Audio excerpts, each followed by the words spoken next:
Imagine a German officer in World War II, standing inside a secret weapons bunker, staring at blueprints. Blueprints of an American city. A city he had never seen. A city he was ordered to help destroy. He was supposed to launch a new type of long-range missile, a weapon far more dangerous than the V-2, straight toward the United States. But instead, he did something unthinkable.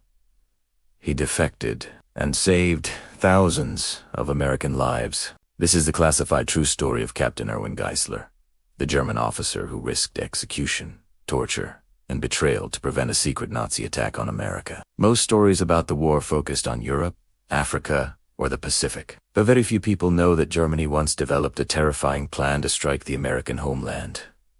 The plan was real, the weapon was real, and it almost happened. Today, you'll hear the story of the German officer who stopped it, and the American intelligence agents who teamed up with him in total secrecy. In late 1944, Germany was desperate. The Allies were closing in from both sides. German cities were burning under relentless bombing raids. Fuel supplies were vanishing, and morale was collapsing. But deep in the mountains of Thuringia, inside a hidden research facility, a new and terrible weapon was being developed. The America. This was a long-range two-stage rocket designed to reach the east coast of the United States. It was an early prototype of what would later become the intercontinental ballistic missiles of the Cold War. The Reich's leadership believed that a single successful strike on a major American city, like New York, Washington, or Philadelphia, could shatter American morale and perhaps force the U.S. to negotiate a more favorable peace. And one of the key officers assigned to this top-secret project was Captain Erwin Geisler, a brilliant 32-year-old engineer known for his incredible skill and his profound silence. But Geisler wasn't what he appeared to be. On the surface, he was a loyal officer. But deep down, he hated the Nazi regime. He despised the SS.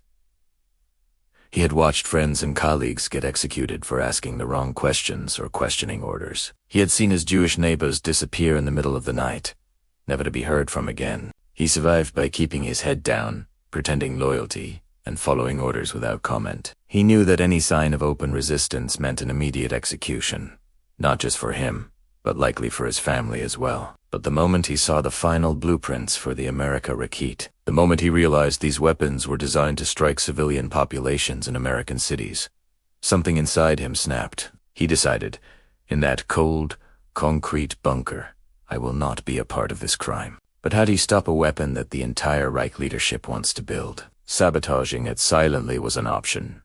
But the SS were everywhere, and they would notice any delays or malfunctions.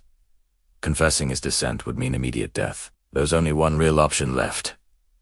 He had to warn the Americans. In the first few months of 1945, Geisler attempted the impossible. He started encoding secret messages into altered weather reports, which were one of the few forms of communication the Germans didn't heavily censor. These messages contained rocket trajectories, fuel test data, production schedules, and the shocking detail that the first test launch was scheduled for May 1945.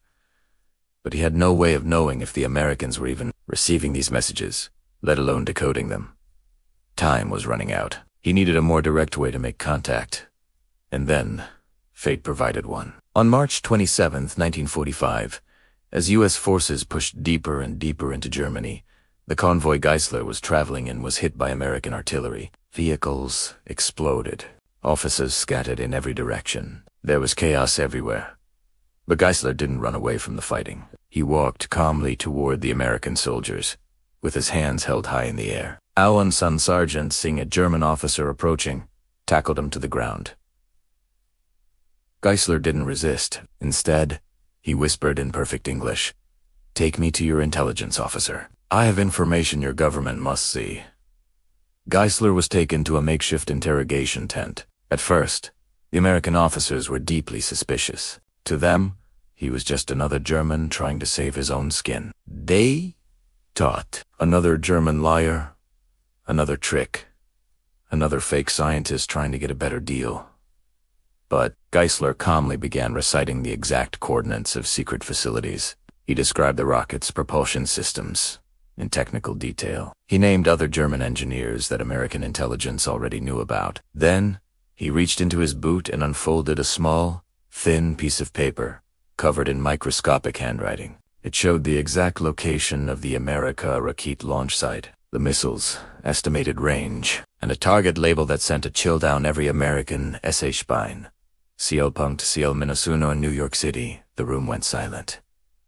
This wasn't a lie. This was terrifyingly real. The Americans didn't know if they could fully trust Geisler, but they also knew they didn't have time not to. Within hours, a desperate plan was put into motion. It would be one of the last secret missions of the war in Europe. Operation The Defector, a small, elite American unit, including OSS intelligence officers, would accompany Geisler back behind enemy lines to the secret facility. Their mission was clear: destroy the launch site, prevent any test launch, capture or kill the lead engineers, and recover all documents related to the project. The Americans understood the risk, but they didn't realize just how dangerous this would be. Geisler did, because the entire facility was guarded by the fanatical SS, and they would shoot any German trying to defect on sight, including him. On April 5, 1945, Geisler led the small American team through the dense, wooded paths toward the hidden bunker. But someone had talked. An informant had tipped off the Germans. As they approached the facility, they walked straight into an ambush. SS guards were waiting, hidden in fortified positions. With machine guns ready, a German officer shouted through a megaphone, "Captain Geisler, you traitor." Then, all hell broke loose. Gunfire erupted from all sides. The American soldiers dove for cover. Geisler was hit in the shoulder but kept moving forward, shouting in German, "Stop this madness. End this war." The SS guards didn't listen, but his desperate shouts created just enough of a distraction. It allowed the Americans to flank the German positions. Grenades exploded. The main facility caught fire. Blueprints, research notes, and the hopes of the Reich's superweapon project all went up in flames. The America Rakit died in that fire. As the battle ended, Geisler collapsed from blood loss. An American medic rushed to his side, trying desperately to save him. With his last breaths, he whispered to the OSS officer, "Promise me they will never build it." The officer leaned in close and nodded. "They won't. You stopped it." Geisler died with a look of relief in his eyes. He never lived to see the world that he helped save. After the war, his name was wiped from German records. His involvement was classified by the American government until the 1970s. But the truth survived. One German officer saved an entire American city by betraying the most dangerous weapon Nazi Germany ever tried to build. When historians finally uncovered Geisler's story decades later, they called it one of the most impactful individual acts of defiance in the war. Thousands of lives saved, a catastrophe prevented, all because one man chose courage over obedience. It's a story of a German and Americans working together, not as enemies, but as human beings trying to stop a nightmare. And it's a powerful reminder that in war, sometimes the greatest heroes come from the most unexpected places. Thanks for watching. If you found this story as incredible as I did, make sure to like this video and subscribe for more hidden histories. See you next time.